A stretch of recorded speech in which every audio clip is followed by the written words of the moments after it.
even being so creative of having GPSs put on people. What was that all about? Yeah, there's a friend of mine marketing it. It's, I think the company's called GlobalFit, but they are marketing a device. I used to think of them as pedometers that measure how many steps you take in a day, but these are a little more sophisticated. They actually have GPS programs.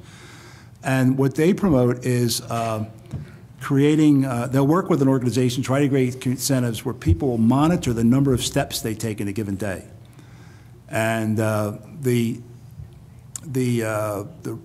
philosophy behind it is that a lot of the problems today are caused by inactivity. That, you know, kids sit by computer screens or television screens and they're not out playing, and it goes all the way up to high school and colleges. And adult life, that there's too many people that just do not move around as much as they should. And so this device not only measures, but automatically transmit the results to some central source. So you can check on people and see how many steps they take. So there may be incentives if you walk 2,000 steps a day. Now some people might have to consciously, you know, walk around the block a few times to get that if they don't have a lot of walking in their normal activity. But again, using myself as an example, I drive to work, I park in a garage, I take an elevator to my desk, and I get up very rarely. I mean, it's just I sit there for most of the day. So I have to actually make an effort to get out and get those steps in. I don't wear one. I don't mean to suggest I do, but that's what they're doing, and they've created competition. One case study they talked about is Domino Pizzas, and they've set different stores in competition, and there's a prize if the one store beats another, and they have increased their number of steps more than the other stores. So that's another example. I mean, there are point systems that are being discussed, whereby you will have these positive behaviors you want, and you'll assign points to each of those positive behaviors, and you have to accumulate a certain number of points in order to get the incentives, in order to get the benefits. So I think that makes a lot of sense, and I think that makes sense in particular because I think you could probably tailor your point system to the boxes. I mean, you want different activities for somebody who's in the third box than you do in the first box. It's easier to stay in that first box if you're already there, so you might not need the same kinds of point system, but you would want that person at least to get checked regularly and check their numbers. So, yeah, I think you're only limited by your own creativity in terms of the incentives you can come up with. So, correct me if I'm wrong, but rather than shifting the cost to the individual employee, what are the goals of all these incentive programs that you're talking about? The goal is to well, frankly, the goal is to lower cost overall, but you lower the cost by lowering by improving the health, and I guess it was stated another way. Instead of fighting with the insurance company or the hospitals about the cost per day of residence or of stay in a hospital, let's see what we can do to cut down the number of days. So if we cut down the number of days, or we cut down the number of admissions, or we cut down the number of trips to an emergency room, then we don't have any cost that we have to negotiate. We just have the zero cost. So there's a sense that that's where the return on the investment is going to be. In addition to the goal of cutting the claims down, the costs down, are there ancillary benefits that you've experienced either in the literature regarding, be it absenteeism, be it disability claims, workers' compensation claims? Yes, all of the above. Okay. I mean, obviously, the big ancillary benefit besides reducing costs is better health. Now, so that's number one. But yeah, disability. Number of days in sick short-term disability has come down significantly for these programs. Workers' compensation benefits, and probably just productivity at work. If you have a healthier group, they're going to just be more productive workers. Now, you're familiar with, or at least you're aware that there is a Get Healthy program in place right now between the Commonwealth and PSCOA, are you not? Yes, I am. Okay. Now, let's assume that this program may not be the best, or maybe it is the best. Irregardless of whether it's the best or whether it's a bad program or it could be improved, Once this program's in place, would you recommend or would you want to get rid of it? No, I think without knowing the effectiveness of the program or what measures are being taken to manage or to measure the effectiveness, it's where you should be. And I think that other sectors of the economy have taught us we have to develop a mindset of continuous improvement and working hard at it. And this cultural things are going to change. Tools become, tools change that you can use. So no, I wouldn't get rid of it. I would keep it, and if it's not delivering the results you want, try to make it better. Okay. And this current program, the retirees, the evidence put forth in these hearings have shown that retirees are not allowed to participate in the Get Healthy program. In your opinion, would there be any reason or valid reason you could come up with to justify retirees not being able to allow to participate?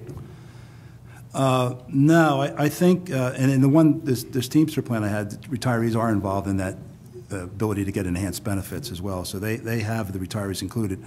I think you're missing an opportunity for not having retirees included. And the reason is, I go back to these boxes, the retirees tend to be the third box. They tend to be, or at least the second, they tend to be the people who are using the system, who could benefit by the most immediately by some of these programs.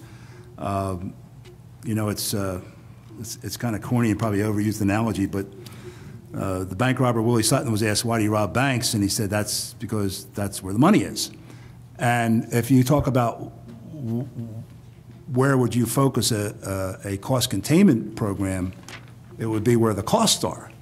And the retirees, particularly the retirees under age 65 that are now ineligible for Medicare, are the young old or the old young. They're the most expensive group in your population. You don't get the help from Medicare, but they're the oldest group on average. So, that's where the costs are. Okay. Now, you talked about having 40,000 lives in the funds that you're involved with. What's been your experience in regard to, at least in regard to your plans, in regard to premium sharing? With regard to what? Premium? Premium sharing. In my book of business, I only have, I listed in my bio 20 health and welfare plans. One of those 20 has employee premiums in it, and the other 19 are all provided through employer contributions. Now, that's not to say that the participants don't have some financial stake because they pay copays and deductibles. But as far as premiums goes, they're paid for by contributions negotiated in collective bargaining agreements. And the funds that you administer, the employees that are involved in those plans, these are private sector employees? Yes. Okay. Now, you talked about these cost containment measures that are becoming more and more prevalent in today's health care. Have you specifically looked at, or has there been a recent study done by Highmark in regard to cost containment? Yes, there is. It was just released, but there was a study done by Highmark. Actually, Highmark has done a couple studies. The first one they did was on their own employees, but the one that just came out looks at their book of business, and it's been very interesting. And I think it's very rigorously done from a scientific viewpoint. Okay, let's talk about the recent wellness study done by Highmark. First of all, was this a published study in a journal that you're familiar with? Yes, it was a study published in the American Journal of Health Promotion. Okay, and that was just this March and April? Yes, it was. And talk about how they did the study. How did they start the study, with what employers and when? First of all, for the time period covered, it was they instituted Excuse me, sir. online. Do we have copies of this? Excuse me, sir. Yes, sir. Do we have copies? I don't have copies for the panel, but I can provide copies. Okay. So everybody else has copies but us. I don't. I just That's have. all right. I just have a. All right. Just Provide copies when you can. I just have notes on it. Thank you. And the Commonwealth as well? Sure. Thank you. So take us when this study started. Highmark introduced web-based Get Healthy program, if you will, in 2004, and they wanted to track the effectiveness of that. So they, first of all, took 2003 claims data because they wanted to have a baseline. And then they tracked the participation of various employers of their customer base in the use of this Get Healthy program. And the period covered was 2004 through 2007, so it was 4 years under the program plus the 2003 base year. They looked at employers, and they had 643 employers in the universe. And they got that down to 49 employers that they considered engaged. And for them, an engaged employer was one that supported the program and one that had participation rates of at least 20% on average in the 4-year period and had 25% or more for at least 2 years in that 4-year period. So they looked at people who had effectively about an average of a 25% participation rate to call them an engaged employer. If you were not an engaged employer or you didn't participate in the program at all, then you were one of the remaining 596 employers. And through that employer base, they developed what I'll call a control group, where they matched characteristics to the people that were engaged. So, as I say, I was impressed with the rigor to try to remove other factors. So they wanted to make sure one group wasn't healthier to begin with, or one group wasn't more females or less females, or one group wasn't overloaded with people who were already sick. So they really try to get a risk matching of the two groups, and then to compare really just the effectiveness of the program. So they controlled for the employers by geographic region within the state, mostly middle and western Pennsylvania, whether they were insured or self-insured, how large the employers were. They tended to be the larger employers participated. That makes sense to me because the larger employers usually pay their own costs through experience rating, if not on a self-insured basis. For the employees, they controlled for medical history, demographics, these baseline indicators like blood pressure and cholesterol levels, and body mass index. They were the big things for getting the risks the same. And then they looked at the outcomes in terms of the claims, in terms of inpatient admissions, hospital admissions, in terms of emergency room visits, and the preventive services that were utilized. The results were pretty amazing, and they actually, according to the authors of the study, better than they thought, because they thought a lot of these programs have a long life to them, and they have sort of a tail, that's not the right word, a delayed reaction. You can't introduce a health program or Get Healthy program and expect results immediately. But over the 4-year period, measured from the baseline, the increase in cost for those in the participant group was 30%, the per capita cost from the first year to the beginning of the study to the end of the study.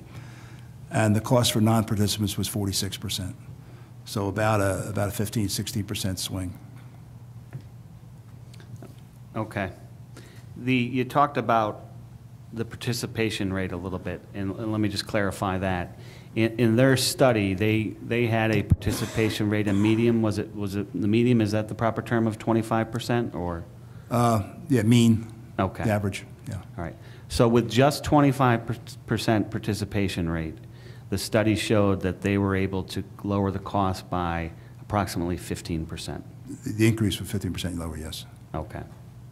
Now, in this particular, in regard to the PSCOA proposal, we had some testimony yesterday that showed that are you familiar with the term per employee per month cost? Yes. We had some testimony to show that the per employee per month cost was $913.